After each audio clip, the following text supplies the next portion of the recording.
Hello दोस्तों, आज हम 1899 सीरीज को एक्सप्लेन करेंगे जो इसी साल नेटफ्लिक्स पर रिलीज हुई है। वीडियो शुरू करने से पहले प्लीज हमारे चैनल को सब्सक्राइब करके हमारी वीडियो को लाइक करें और अगर आपको किसी भी मूवी या सीरीज की एक्सप्लेनेशन चाहिए तो मुझे कमेंट में जरूर बताएं, मैं आपके लिए वो वीडियो जरूर लाऊंगी। तो एपिसोड शुरू होता है और हम एक लड़की को देखते हैं जो किसी से भाग रही होती है। हम देखते हैं कि वो हॉस्पिटल के कपड़ों में है। तभी कुछ लोग आकर उसे पकड़कर ले जाने लगते हैं और वो लड़की अपने पापा से पूछती रह जाती है कि मेरे भाई के साथ आप लोगों ने क्या किया। तभी उस लड़की की आंख खुलती है और हम देखते हैं कि वो एक शिप पर है। इसका नाम मोरा फ्रैंकलिन है।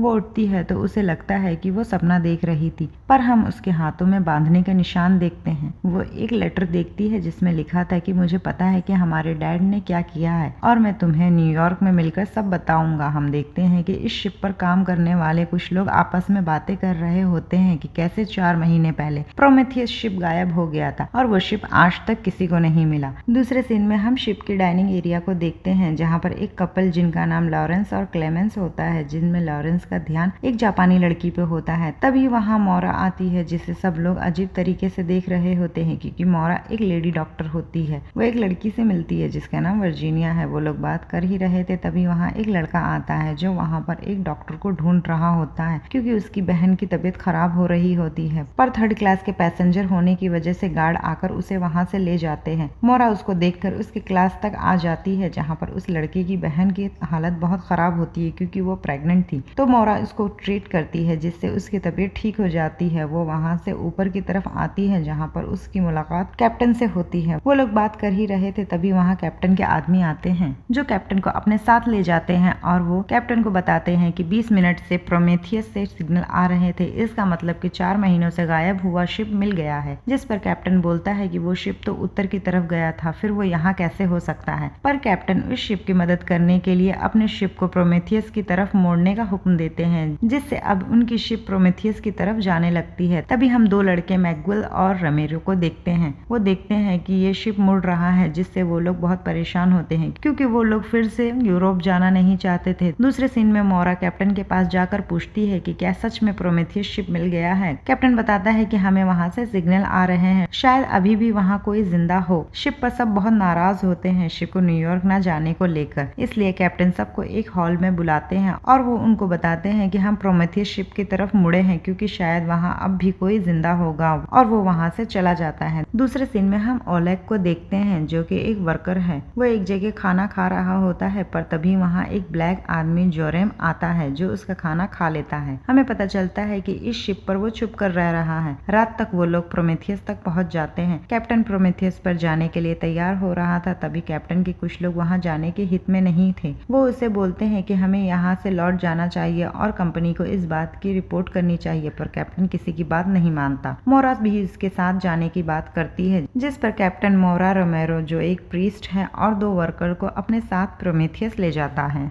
कैप्टन छोटी नाव से प्रोमेथियस तक पहुंच जाते हैं और वो सबको लेकर जैसे ही प्रोमेथियस के अंदर जाते हैं वैसे ही कार्बोरोस पर सिग्नल आना बंद हो जाते हैं। वहीं पर प्रोमेथियस पर वो लोग देखते हैं कि इसकी हालत बहुत खराब है। कैप्टन को वहाँ पर एक बालों में लगाने वाली रिबन मिलती है जिसे वो अपने पास रख लेते हैं। तभी हम कार्बोरोस पर एक जापानी लड़की को देखते हैं जो कि एक औरत के साथ सफर कर रही थी। यहाँ पर हमें पता चलता है कि वो जापानी ना होके चाइनीज है, पर किसी वजह से वो जापानी बनने की एक्टिंग कर रही है। कैप्टन और मोरा शिप के कैबिन तक पहुंच जाते हैं तो वो देखते हैं कि वहाँ पर रेडियो टूटा हुआ है, जिस पर वो सोचते हैं कि अगर ये टूटा है तो यहाँ पर सिग्नल किसने भेजा होगा। तभी हम एक आदमी को देखते हैं जो तैर कर कार्बोरोस पर आ जाता है। वो एक इंसेक्ट की मदद से 1013 नंबर के रूम को खोल देता है जो कि मोरा के साइड वाला रूम होता है। तभी मोरा को भी वही इंसेक्ट दिखता है जिसका पीछा करने पर उसे एक बच्चा मिलता है जो कि एक बॉक्स में बंद था। इस बच्चे के हाथ में एक ट्रायंगल टाइप कोई चीज होती है जिसको वो बच्चा मोरा को दे देता है और यहीं पर ये पहला एपिसोड खत्म हो जाता है। दूसरे एपिसोड की शुरुआत में हम कैप्टन को देखते हैं जो कि एक जंगल में उठता है। वहीं पर वो एक घर देखता है जहाँ पर उसकी बेटी और बीवी होती है, पर अचानक वहाँ पर आग लग जाती है। पर तभी कैप्टन की आंख खुल जाती है और तभी वहाँ पर एक आदमी आता है और वो उसे बताता है कि हमने कंपनी को प्रोमेथियस के बारे में बताया था तो कंपनी की तरफ से आंसर आया है। वो कैप्टन को बताता है कि कंपनी ने प्रोमेथियस को डुबाने का हुक्म हुक्म दिया है। वो लोग कैप्टन को ये भी बताते हैं कि नेविगेशन सिस्टम खराब हो गया है, जिससे अब इन्हें नहीं पता कि किस तरफ जाना है। दूसरी तरफ मोरा की मुलाकात उसी लड़के से होती है जो कि कार्बरोस पर तैर कर आया था। मोरा को लगता है कि इसने उसे पहले भी कहीं देखा है। वहीं पर कैप्टन इस शिप को डुबाने के बारे में सोचता है कि कंपनी ने इतने बड़े शिप को क्यों डुबाना चाहा था। दूसरी तरफ जेरोम लार्सन के कमरे में एक मेडल रखकर चला जाता है। दूसरी तरफ कैप्टन को कुछ आवाज सुनाई दे रही होती है। वो उस आवाज का पीछा करते हुए एक कमरे में पहुंच जाता है जहां उसकी बेटी और बीवी होती है। वो इन लोगों से बात कर ही रहा होता है कि वहां आग लग जाती है और इसके बाद कैप्टन की आंख एक अजीब जगह पर खुलती है जहां उसे वही इंसेक्ट मिलता है जिसका पीछा करते हुए वो अपने खुद के रूम में आ जाता है, जिसके ऊपर एक ट्रायंगल निशान होता है और वही निशान हम इस बच्चे की गर्दन पर भी देखते हैं जो कि एक उल्टा ट्रायंगल होता है और इस पर एक लाइन होती है। कैप्टन इन सब का दोष इस बच्चे को देते हुए इस पर गुस्सा कर रहे होते हैं, पर मोरा उसे बचा लेती है। कैप्टन उसे पूछता है कि तुम अकेले कैसे इस शिप पर बच गए और बाकी सब लोगों का क्या हुआ। तभी वो लड़का डैनियल को देखता है। हम देखते हैं कि शायद वो दोनों एक दूसरे को जानते हैं। यहाँ पर टोफ अपने भाई के पास एक सिगरेट की डिब्बी को देखती है, जिस पर वो उस पर गुस्सा करती है कि वो डिब्बी उसे कहाँ से मिली। तो वो बताता है कि वो फर्स्ट क्लास के मैकवेल ने उसे दिया है। वो अपने भाई से डिब्बी लेकर मैकवेल के पास जाती है और उसे वो डिब्बी वापस कर देती है और सबके सामने अपने भाई से दूर रहने को बोलती है, जिस पर मैकवेल और रेमरो की बहस हो जाती है क्योंकि वो दोनों एक गे कपल थे, पर उन्होंने ये बात सबसे छुपाई थी। तभी कोयले में काम करने वाला एक आदमी कैप्टन को बताता है कि हमारे पास सिर्फ 3 टन कोयला बचा है, क्योंकि कैप्टन ने ही उसे ऐसा करने को कहा था। दूसरे सीन में हम टूफ की छोटी बहन को देखते हैं जो कि वो इंसेक्ट का पीछा कर रही होती है और वो इंसेक्ट का पीछा करते हुए डैनियल के पास पहुंच जाती है और डैनियल उसे मार देता है। दूसरी तरफ कैप्टन सबको बताता है कि वो अपनी शिप को दोबारा यूरोप की तरफ ले जा रहा है ताकि अपने शिप के साथ वो प्रोमेथियस को भी अपने साथ ले जा सके, पर वहाँ पर सब लोग इस बात पर भड़क जाते हैं और प्रोमेथियस को श्रापित मान रहे होते हैं, पर कैप्टन किसी की बात नहीं सुनता और वहाँ से चला जाता है और फिर प्रोमेथियस को कार्बरोस से जोड़ दिया जाता है और वो लोग दोबारा यूरोप की तरफ रवाना हो जाते हैं, जिस बात से कैप्टन के साथ ही बात करते हैं कि प्रोमेथियस को वापस नहीं ले जाना चाहिए था। वो लोग आपस में कुछ और ही प्लान कर रहे होते हैं। तभी एक आदमी को उस बच्ची की डेड बॉडी मिल जाती है और उसी वक्त प्रोमेथियस से सिग्नल आते हैं जो कि उल्टे और सीधे ट्रायंगल होते हैं और इसी के साथ ये एपिसोड यहीं पर खत्म हो जाता है। तीसरे एपिसोड में लिंगी एक बॉक्स में होती है और वो बॉक्स पानी में डूब रहा होता है, पर तभी उसकी आंख खुल जाती है और फिर वो जापानी लिबास पहनकर डाइनिंग हॉल में आती है। वो अपनी मेड और वर्जीनिया के पास आकर बैठती है। वो लोग कुछ बात करते हैं। तभी वर्जीनिया उसे अपने कमरे में आने को कहती है क्योंकि शायद उससे उन लोगों के राज के बारे में पता चल गया है और फिर वो वहाँ से चली जाती है, जिस पर उसकी मेड बोलती है कि हमने इस शिप पर आकर बहुत बड़ी गलती की थी और हमें यहाँ नहीं आना चाहिए था। उधर डॉक्टर उस मरी हुई बच्ची को देखकर बताता है कि इस बच्ची को किसी ने भी नहीं मारा, बल्कि इसकी मौत नेचुरल तरीके से हुई है। कैप्टन अपने लोगों को बोलता है कि इस बच्ची की मौत के बारे में किसी को पता नहीं चलना चाहिए क्योंकि लोग पहले से ही परेशान हैं। तभी सब लोग देखते हैं कि शिप के चारों तरफ धुआं फैल गया है, जिससे शिप किसी भी तरफ नहीं जा सकती थी। इसके बाद कैप्टन मोरा को वही रिबन दिखाते हुए बोलते हैं कि ये रिबन मेरी बेटी का है, लेकिन मुझे ये प्रोमेथियस से मिला है। वो मोरा को बताते हैं कि मेरी बेटी और बीवी आग में जलकर मर गई थी, पर मैंने कल रात इन्हें इसी जैकेट में देखा है।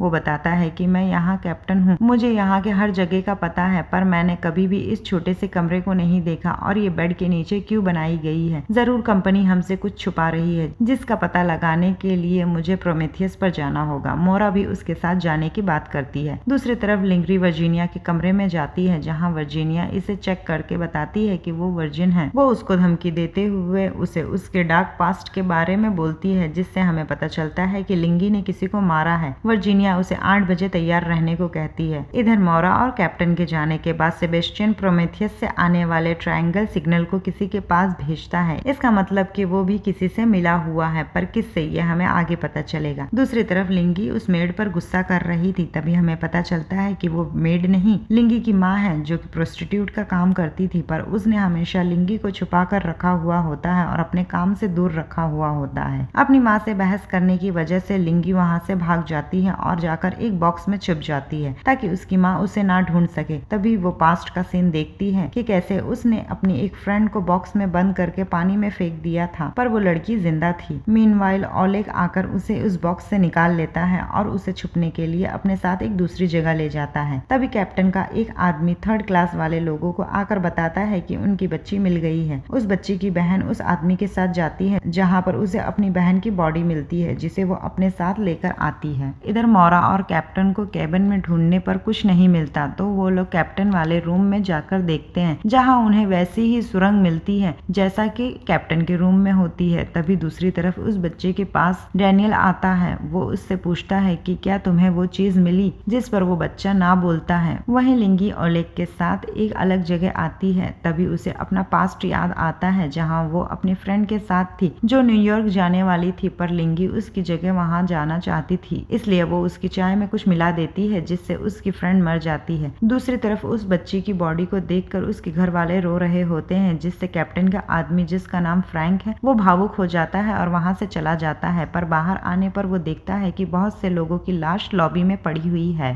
वहीं दूसरी तरफ मोरा और कैप्टन को सिग्नल भेजने वाली मशीन मिलती है। कैप्टन बताता है कि इसका इस्तेमाल कभी भी नहीं हुआ। वो लोग भट्टी को देखते हैं जहाँ पर कैप्टन को प्रोमेथियस के पैसेंजर लिस्ट मिलती है। वो इस लिस्ट को मोरा से छुपाकर अपने जेब में रख लेता है और वो लोग फिर से शिप की तरफ आ जाते हैं। वहीं दूसरी तरफ इस कपल को दिखाया जाता है जिनके बीच कुछ ठीक नहीं होता, और लार्सन को किसी किस्म की दवाई खाते हुए दिखाया जाता है। और फिर लार्सन वहाँ से लिंगी के पास आ जाता है, जहाँ पर लिंगी को वर्जीनिया ने ही लार्सन के पास भेजा था, पर लार्सन की तबीयत वहाँ खराब हो जाती है। दूसरी तरफ शिप पर लोगों की मौत की वजह से थर्ड क्लास के लोग कैप्टन के खिलाफ बगावत कर देते हैं, क्योंकि वो लोग इस शिप को न्यूयॉर्क की तरफ ले जाना चाहते थे, और वो लोग फर्स्ट क्लास के सभी लोगों को इनके कमरों में बंद कर देते हैं और शिप पर टेक ओवर कर लेते हैं।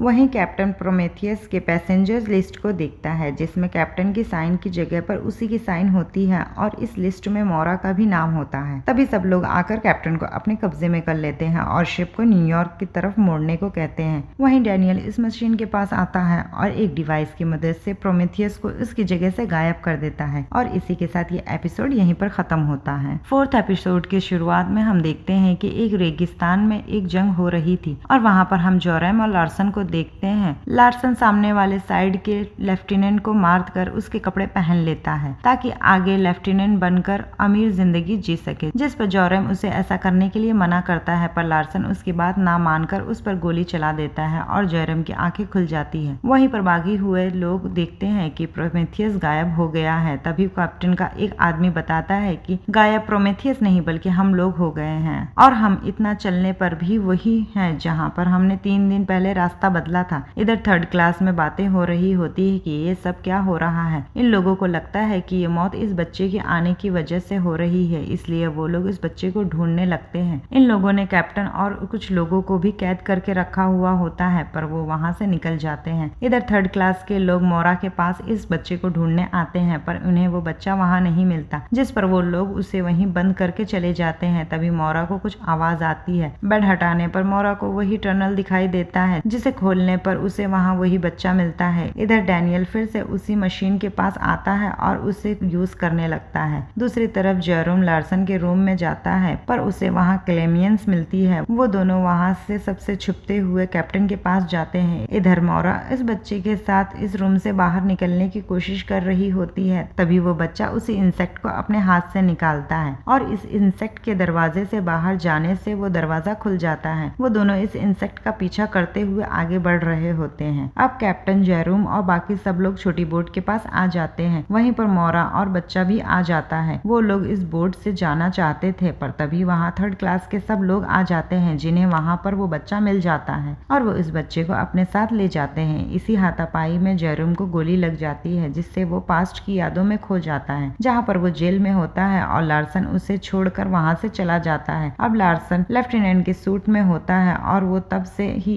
एक फेक लाइफ जी रहा होता है। दूसरी तरफ थर्ड क्लास के लोग इसी बच्चे को शिप के ऊपर की तरफ ले जाते हैं ताकि वो लोग उसे वहाँ से नीचे फेंक सके। तभी वहाँ मोरा और कैप्टन के लोग आ जाते हैं और इन दोनों तरफ के लोगों में लड़ाई होने लगती है। मोरा उस बच्चे को बचाने के लिए आगे बढ़ रही होती है, पर तभी प्रेग्नेंट लड़की की माँ उस बच्चे को नीचे फेंक देती है। मोरा इससे बहुत शॉक हो जाती है। तभी डैनियल वहाँ मोरा के पास आता है। वो उससे उस बच्चे के बारे में पूछता है। फिर वो मोरा को अपने साथ लेकर चला जाता है। बच्चे के मरने के बाद सब लोग एक हॉल में इकट्ठा होते हैं। वहीं पर कैप्टन मोरा को इस लिस्ट को दिखाता है जिसमें इन दोनों का नाम होता है, जिसे देखकर वो हैरान हो जाती है। पर तभी वहाँ प्रोमेथियस ही की जैसी जगह से कुछ आवाज आती है, जिसे खोलने पर वहाँ सबको वही बच्चा मिलता है और वो बच्चा आकर मोरा के गले लग जाता है और इसको देखकर सब हैरान हो जाते हैं और इसी कंफ्यूज एंडिंग के साथ ये चौथी एपिसोड भी यहीं पर खत्म होती है। अगर आपको हमारी वीडियो पसंद आती है तो प्लीज हमारी वीडियो को लाइक करके हमारे चैनल को जरूर सब्सक्राइब करें, इससे हमें बहुत सपोर्ट मिलेगा। तो प्लीज हमें आगे बढ़ने में मदद करिए। अब हम किसी और वीडियो में मिलेंगे, तब तक के लिए बाय बाय।